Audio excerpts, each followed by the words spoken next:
오늘은 나의 성벽 봉헌식은 이란 제목으로 말씀을 나누고자 합니다.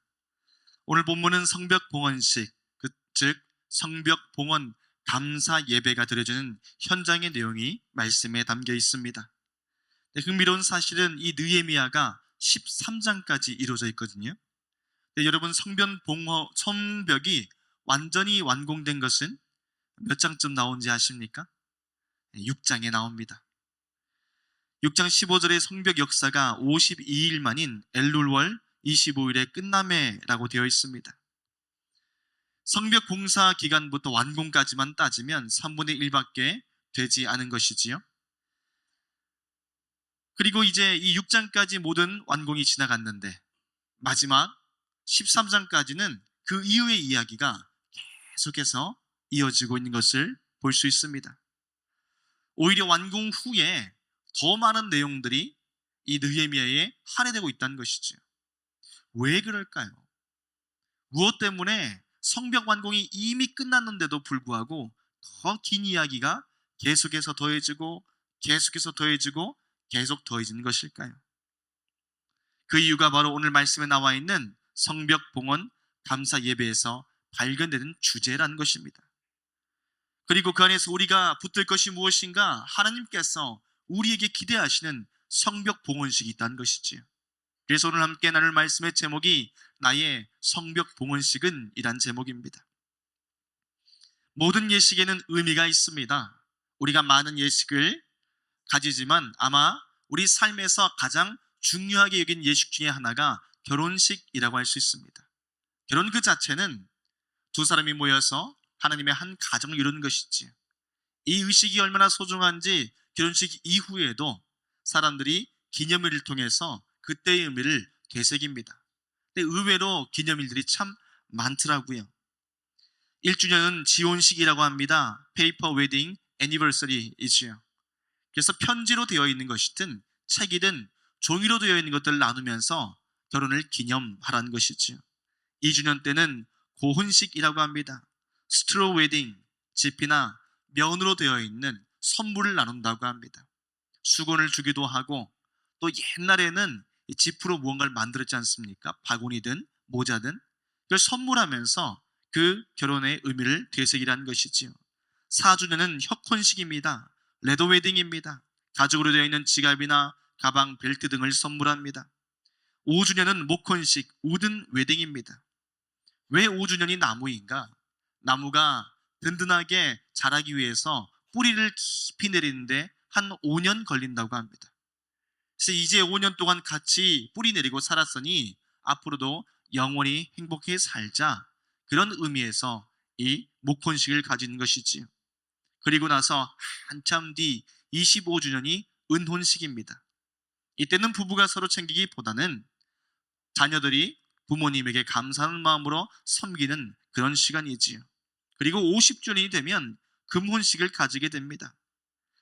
이 금혼식은 19세기 영국에서 시작이 되었다고 하는데요. 그때 사람들의 평균 수명이 길지 않았기 때문에 50년을 함께 산다는 것이 축복이었다는 것이지요. 18살에 결혼을 해도 50년 지나면 68세입니다. 같이 살 수 있을지 홀로 남겨질지 알 수 없는 그런 나이였다는 것이지요. 30에 결혼하면 80세가 되어야 됩니다. 그러니 함께 있는 것만으로도 감사하다, 그런 마음을 담아서 이런 기념일을 지켰다고 합니다. 우리나라에도 조선시대 중기에 발달한 결혼기념 문화가 한 가지 있습니다. 회혼례라는 것입니다. 60주년이 지나면 온 마을에서 잔치를 열고 60주년을 함께한 부부를 위하여서 큰 축하의 시간을 가집니다. 그 당시 60은 인생의 한 사이클이라고 알고 있었어요. 한 사이클이 다 지나도록 함께 살 수 있으니 얼마나 큰 축복이요, 얼마나 큰 경사입니까? 이처럼 결혼이라는 그 사랑의 의미, 축복의 의미를 되새기기 위한 많은 예식들이 담겨 있는 것이지요. 이렇게 조사를 해놓고 보니 제 마음이 좀 찔립니다. 그동안 별로 지킨 것이 없네요. 이제 집에 돌아가면 저희 집에 같이 산 자매님이 이제 편지, 선물, 가죽지갑, 화분까지 다 달라고 할까봐 걱정이 쌓입니다. 이런 예식들을 통하여서 붙들고 있는 것은 무엇입니까? 그 예식 자체가 아니라 사랑이라는 중요한 메시지인 것이지요. 교회에도 사랑을 붙드는 중요한 예식이 있습니다. 예수님 말씀하신 세례와 성찬입니다. 우리 위해서 죽으시고 우리를 위해서 부활하신 그분의 희생과 사랑을 기념하는 것이 바로 세례요 성찬인 것이지. 그래서 지난 성탄절 우리는 유아세례, 성인세례, 입교의 예식을 통하여서 우리의 자녀가 하나님의 것임을 고백하고 우리의 가정이 주의 것임을 고백하고 온 교회가 기쁨과 믿음으로 주님의 사랑을 기념하는 시간을 가진 것입니다. 이처럼 모든 예식에는 의미가 있게 된 것이지요. 그 안에 있는 의식을 통해서 우리 신앙의 본질이 무엇인가 이것을 깨닫게 됩니다. 또 우리 안에 거기에 담겨있는 신학적 의미를 가슴 깊이 새기게 된 것이지요. 그렇다고 한다면 과연 성벽봉헌식이라는 이 예식 안에는 어떤 신학이 담겨있고 어떤 신앙의 중요한 메시지가 있느냐라는 것입니다. 이것을 알기 위해서 오늘 말씀에 나와 있는 이 성벽봉헌 예배의 특징 세 가지를 먼저 살펴볼 필요가 있습니다. 첫째는 예배자를 다 불러 모아서 그들을 정결케 하고 온 백성들과 온 성을 다 거룩하게 하는 의식을 치렀다는 것입니다. 그게 우리가 읽은 27절부터 30절까지의 말씀인 것이지요. 다시 한번 읽어보겠습니다. 예루살렘 성벽을 봉헌하게 되니 각처에서 레위 사람들을 찾아 예루살렘으로 데려다가 감사하며 노래하며 재금을 치며 비파와 수금을 타며 즐거이 봉헌식을 행하려 하매 이에 노래하는 자들이 예루살렘 사방들과 느도바 사람의 마을에서 모여들고 또 벳길갈과 게바와 아스마의 뜰에서 모여들었으니 이 노래하는 자들은 자기들을 위하여 예루살렘 사방의 마을들을 이루었음이라. 제사장들과 레위 사람들이 몸을 정결하게 하고 또 백성과 성문과 성벽을 정결하게 하니라. 아멘. 이 성전 봉헌 예배에서 가장 중요한 것은 예배자들이 모이는 것입니다. 예배에 훈련된 사람들이 모였다. 그리고 그 사람들을 중심으로 모든 것을 정결케 하여서 하나님께 거룩하게 올려드렸다는 것입니다. 이게 첫째 특징이지요. 두 번째 특징은 이렇습니다. 이 예배 예식을 보니까 예배위원들 모두가 성벽 위로 다 오릅니다. 그래서 온 성을 다 둘러싸서 찬양을 드리고 그 안에 있는 사람들도 함께 찬양을 드렸다는 것입니다. 이게 31절, 43절에 나옵니다. 우리 두 말씀을 자막을 보면서 함께 읽겠습니다. 이에 내가 유다의 방백들을 성벽 위에 오르게 하고 또 감사 찬송하는 자의 큰 무리를 둘로 나누어 성벽 위로 대우를 지어가게 하였는데 한 무리는 오른쪽으로 분문을 향하여 가게 하니. 43절입니다. 이날에 무리가 큰 제사를 드리고 심히 즐거워하였으니 이는 하나님이 크게 즐거워하게 하셨음이라. 부녀와 어린아이도 즐거워하였으므로 예루살렘이 즐거워하는 소리가 멀리 들렸느니라. 아멘. 각각 정결하게 의식을 마친 예배위원들 그리고 리더들이 다 모여서 두 줄로 나뉩니다. 한쪽은 오른쪽 편으로 한쪽은 왼쪽 편으로 모든 팀이 찬양하면서 올라가서 이 성을 다 둘러싸는 것이지.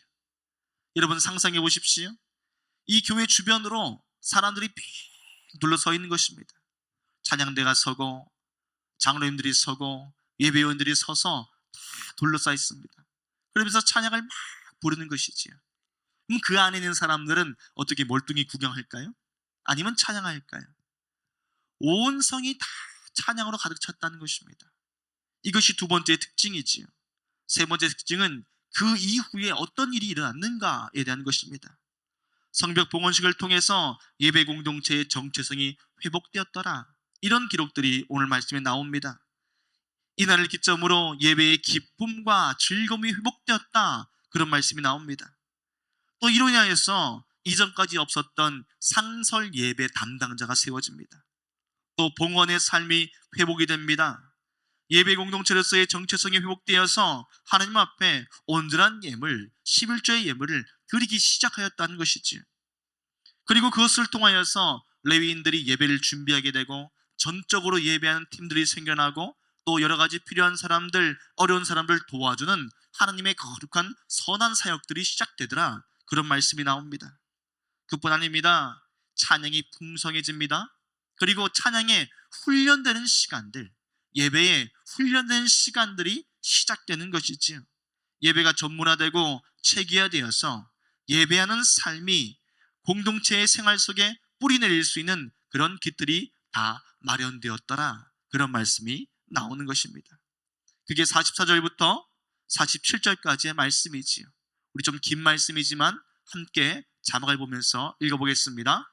그날에 사람을 세워 곳간을 맡기고 제사장들과 레위 사람들에게 돌릴 것 곧 율법에 정한 대로 거제물과 처음 익은 것과 11조를 모든 성읍 밭에서 거두어 이 곳간에 쌓게 하였노니 이는 유다 사람이 섬기는 제사장들과 레위 사람들로 말미암아 즐거워하기 때문이라.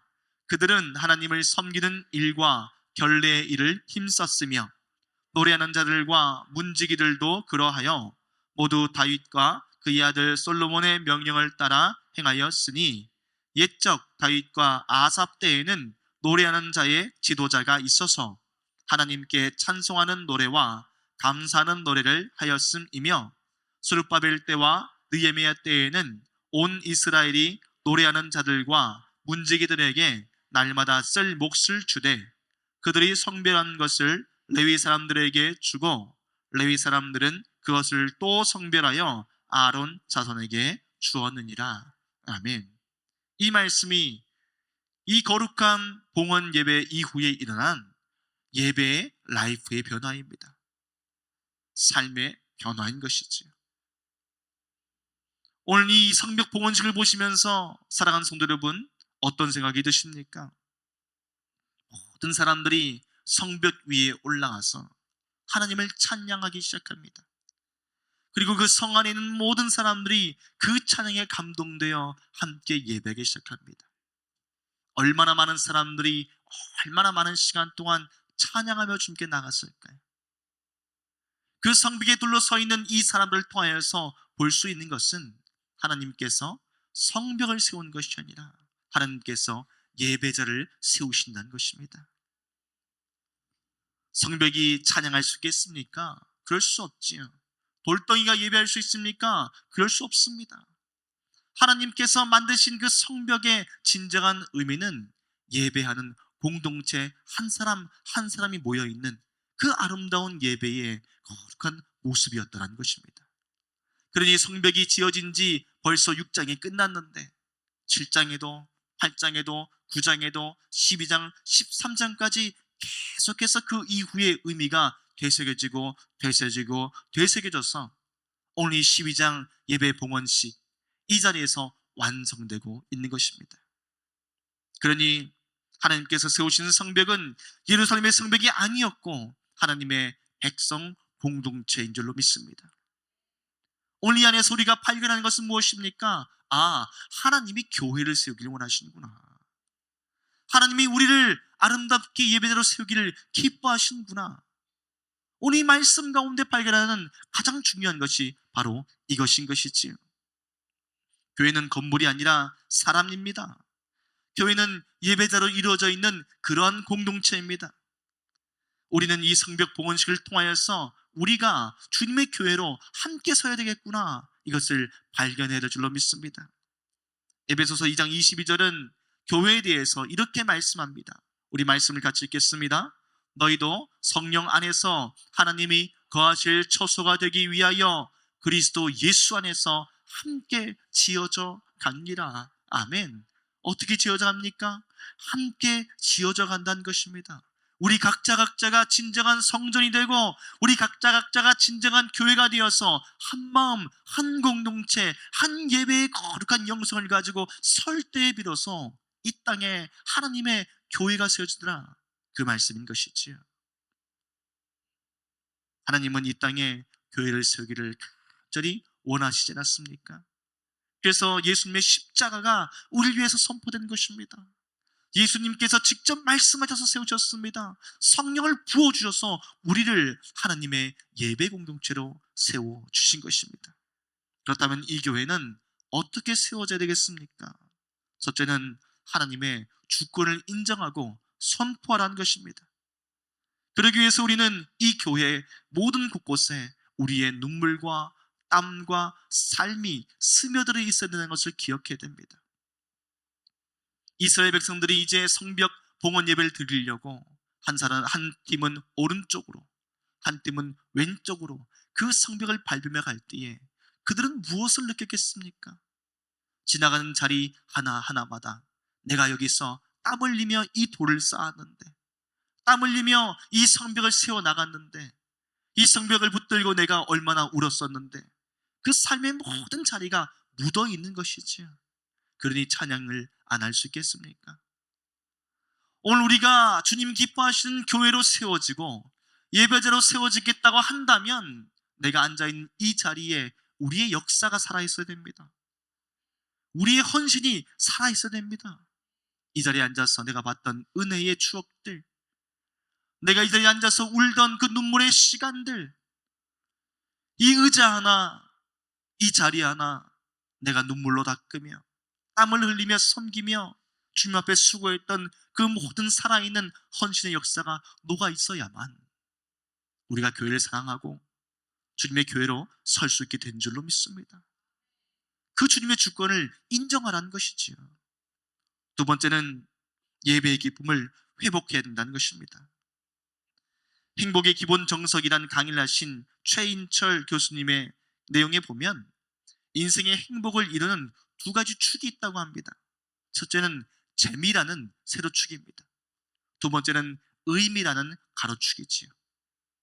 이 축에 따라서 사람들이 느끼는 행복의 정도가 다 차이가 난다는 것입니다.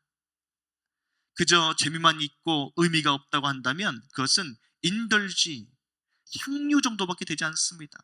조금 즐기는 것이지 행복이 될 수 없다는 것이지요.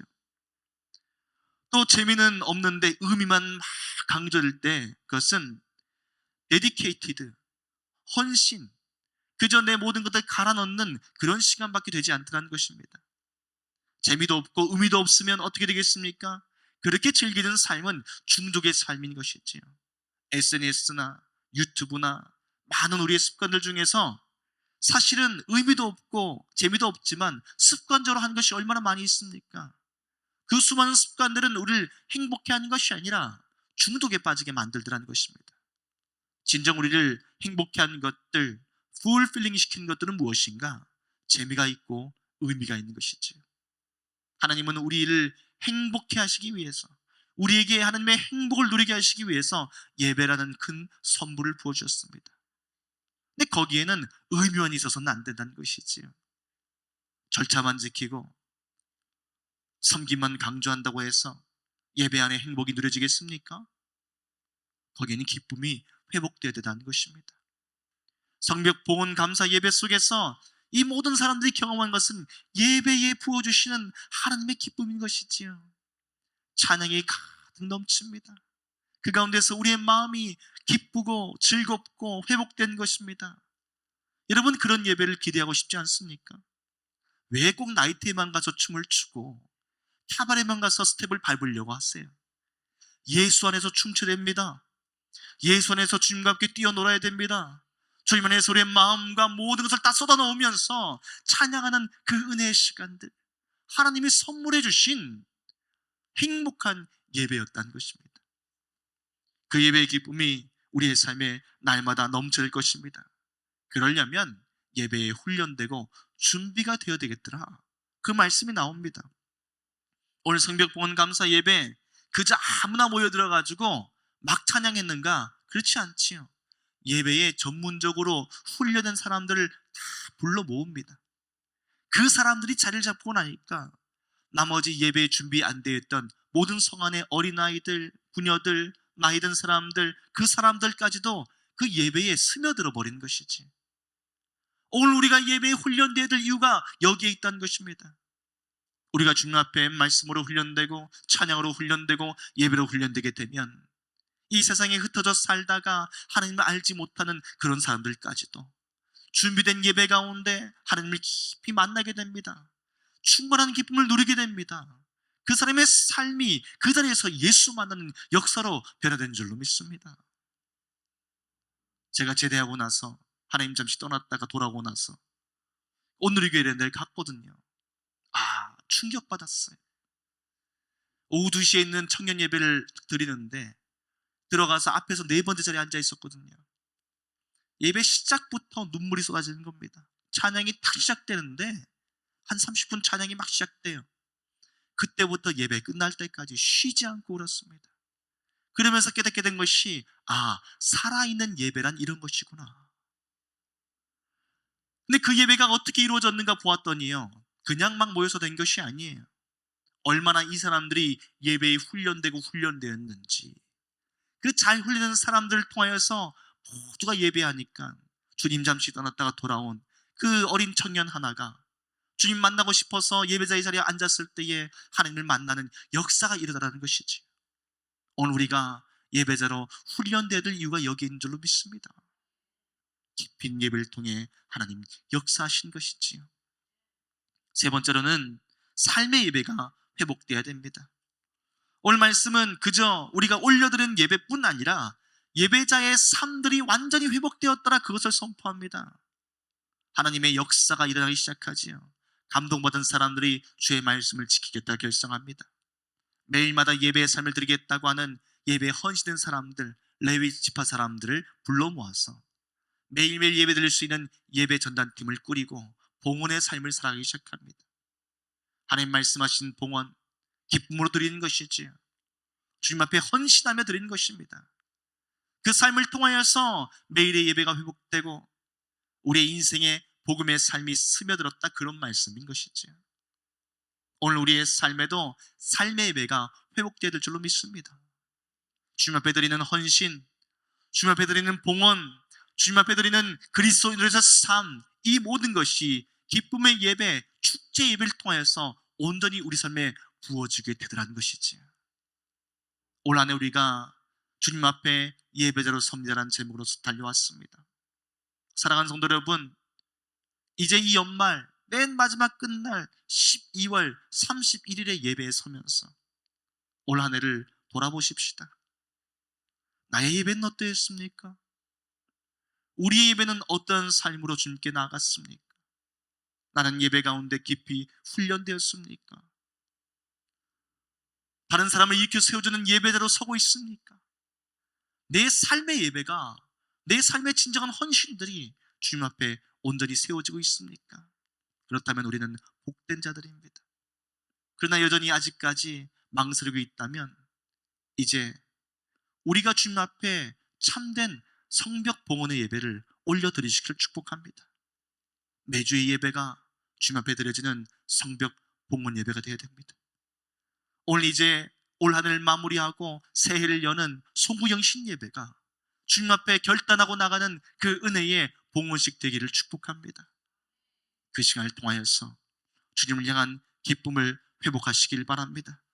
그 시간을 통하여서 주님 앞에 나가는 거룩한 주권, 하나님이 내 삶의 주인이십니다, 내가 주를 위해 살겠습니다, 그 거룩한 고백이 우리 가운데 회복되길 축복합니다. 그러면 주님께서 우리를 삶의 예배자로 쓰시며 이 교회를 통하여서 하나님의 거룩한 회복의 역사들을 누리게 하실 줄로 믿습니다. 그 은혜를 기대하며 이제 2023년의 마지막 날 주님 앞에 예배를 세워가시고 또 2024년의 새해를 예배로 열어가는 주님의 거룩한 예배자 되시기를 주님의 이름으로 간절히 축복합니다.